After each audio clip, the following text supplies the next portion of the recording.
morning, everyone,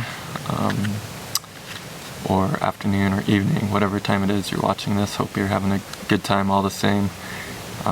Today is Thursday, August 15th. It's 7:30 in the morning, and we're just concluding a 3-day trip up to Ryder Lake, Middle Basin of the Stillwater, up in the Uintas. I just wanted to give a little bit of a trail report, or a report on our trip. We started our trip Tuesday, August 13th. We got to the trailhead about 11 a.m. and hiked about 2 miles, took a rest, and kept that pace the whole way, so about 2 miles an hour. Got here about 4:30, 5 o'clock p.m. We did get rained on a little bit on the way through, but we reached Ryder Lake, and then some people camped there, just one group it looked like, and though there are many other good campsites along the above the shoreline at Ryder Lake, we wanted to come check out this other little lake next to Ryder Lake. I believe it's called BR-17. Didn't get much done because we got in a little later than we wanted Thursday night. Basically just set up camp, had dinner, and dinner was great. We actually tried out something we hadn't tried before, trail pizzas. Took some little pizza crusts we actually got at the dollar store. Came in a package of 2. Put them on some tin foil. Smeared on a little packet of pizza sauce and some pepperoni and some string cheese, mozzarella cheese. We warmed them up on the fire and got them nice and toasty, and they turned out really well, actually. So maybe I'll post a video on how to make that sometime. And then, of course, went to bed, and being the week of the Pierce meteor showers, we missed the peak night on Monday night, but we did catch quite a few shooting stars nonetheless in the middle of the night Tuesday night. We left our fly off the tent. It was a clear sky, and we're not disappointed. The moon was over the horizon up above Mount Agassiz here, and so it kind of polluted the sky with its light a little bit, but it kept going westward, so by midnight it was really nice looking sky with full of stars, and lots of shooting stars going back and forth across the sky, so that was nice. Then yesterday, August 14th, woke up, had a breakfast, and then set off for what I was hoping to be Mount Agassiz. Didn't really double check the map to make sure which direction it was from here. It turns out it's actually up there, but we ended up going up this middle saddle here, just to the left of Hayden Peak behind me, and that looked like the easiest saddle to climb up on to get to the ridge, and we thought, oh, we could take that ridge and just follow it the opposite way from Hayden Peak and find our way up to Mount Agassiz. Well, once we got to that ridge and we looked southwest, we realized, wow, Mount Agassiz is a lot farther away than we thought it would be from up there, and also looked a lot trickier. I don't know if that would have been a safe route to even try with, because there's quite a few cliffs along the way as you got closer into Mount Agassiz. So we just settled for the great view up on the ridge, up on the saddle there. We kind of went up the ridge a little ways to a high point.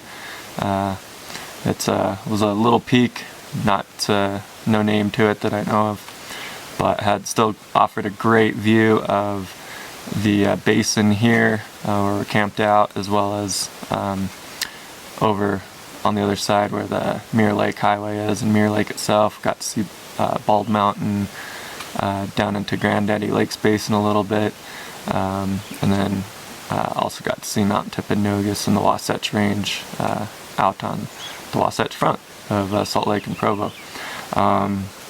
So if you're ever up in this area and you have a few hours in the morning, highly recommend going straight across the lake here, around the lake, and upwards to that saddle back there next to Hayden Peak. You can also go ride if you're willing enough and find your way up to Hayden Peak. I know there's some people who have done that. There's a way up there, but we actually came down towards McFeeters Lake, checked out McFeeters Lake, walked along the shoreline there. Really pretty area there too. Only saw one person at that lake. They were setting up their fishing reel. And since then we haven't seen anybody. Since yesterday afternoon at McFeeters Lake, we haven't seen anyone up in this area. There is still a tent camped out above Ryder Lake, but other than that, as far as I know, we're the only ones up in this area. So it's been really nice to get away from any sort of crowd. And then after McFeeters Lake, we circled back, came winding our way down from the upper bench of McFeeters down back toward Ryder Lake. We were able to find the waterfall that helps to feed Ryder Lake. There's a nice little waterfall, I'd say maybe 10 feet high. So we returned back to our camp about middle of the afternoon, rested up a bit. Actually, my wife laid in the hammock for quite some time, and I went out and explored the lower lake down here below Ryder Lake and where we're at, and did some fishing down there. Didn't have much luck. Got kind of windy and ripply in the water. Came back up to the lake we're camped at right now behind me, and actually just off this ledge here we started sinking in our fishing line, and we ended up catching 2 fish. I caught a fish, and then Jess took the reel, and she was able to catch a fish, and so we both brought him in. We wanted to have fish tacos for dinner, and we kept those 2 fish, cooked them up, ended up just seasoning them with lemon pepper and cooking them in foil on the campfire. But we also did have our fish tacos. We had some salmon packs that we wanted to use up too, and didn't want to carry those back, so we went with plan A on fish tacos, using the salmon packs, and had some fresh cabbage and carrots that we had carved up from our garden, and enjoyed those. But we still enjoyed the fish we caught too. That made for an extra appetizer, so to speak. Then I also have to recommend, if you don't want to pack up the stuff for s'mores but still want a s'more experience, Honey Maid makes a s'more treat. It's kind of a s'more sandwich, graham cracker sandwich with the marshmallow cream and the chocolate. It's called a graham full, but makes an excellent dessert, very packable for a very lightweight but satisfying dessert. And then was off to bed, and here we are gearing up to head on out and finish off this trip. We're hoping to make it back to our car around lunchtime or so, and then we'll head back down toward Camas. We're actually probably going to have